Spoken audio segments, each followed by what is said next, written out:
పలుకుబడి కలిగిన ధనవంతులు భవిష్యత్తులో ఒక వెల్ సెటిల్డ్ బిజినెస్ చేయాలనుకునేటటువంటి వాళ్ళకి ఇది ఒక సలహా.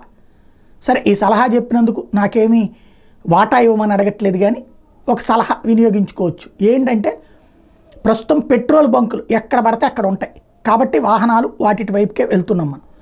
రాబోయే రోజులు ఎలక్ట్రిక్ వెహికల్స్, ఎందుకంటే పెట్రోల్ డీజిల్ కాస్టులు అదిరిపోతూ ఉండటం. రెండవది వచ్చేటప్పటికి ఎలక్ట్రిక్ వెహికల్స్కి ప్రభుత్వాలు ఇస్తున్నటువంటి ప్రోత్సాహం కారణంగా భవిష్యత్తులో ఎలక్ట్రిక్ వెహికల్స్ వైపుకే మొగ్గు చూపే అవకాశం ఉంది. ఆ ఎలక్ట్రిక్ వెహికల్ ఛార్జింగ్ బంకులు చాలా తక్కువ ఉన్నాయి. ఉన్న అరకొర కూడా 2 గంటలు 3 గంటలు మినిమం అరగంట 30 గంట ఛార్జింగ్ చేసేవి ఉన్నాయి.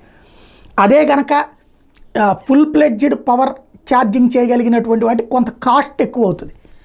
వీటి మీదన ఇవాళ కనుక ఒక స్థలాలు తీసుకుని, అంటే మామూలు పెట్రోల్ బంక్కి దీనికి తేడా ఏంటంటే మామూలు పెట్రోల్ బంకులో 25 వెహికల్స్ 50 వెహికల్స్ 2 వీలర్స్ 4 వీలర్స్ ఉండేటటువంటి ప్రదేశం ఉంటే సరిపోతుంది. ఎలక్ట్రిక్ వెహికల్స్కి ఒక 2-3 ఎకరాలు కావాల్సి ఉంటుంది. హైవేల పక్కన లేదా ఈవెన్ సిటీల్లో తీసుకుంటే కూడా కొద్దిగా ఎక్కువ విశాలమైన స్థలం ఉన్నటువంటి వాళ్ళు ఎలక్ట్రిక్ వెహికల్ ఛార్జింగ్ స్టేషన్లు పెట్టేసుకుంటే భవిష్యత్తులో అదే అద్భుతమైన దృష్టి. ఇప్పుడు పెట్రోల్ బంకులు అయితే ఇవాళ ఓఎన్జీసీ వాళ్ళు హెచ్పిసిఎల్లో ఇట్లాంటి వాళ్ళు మనకి ఇస్తే తప్పించి కుదరదు. అది బాగా పెద్ద పెద్దోళ్ళకే సాధ్యమవుతుంది, రాజకీయ పలుకుబడి ఉన్న వాళ్ళకి. అదే ఇప్పుడైతే వీటికి అవకాశం ఉంది.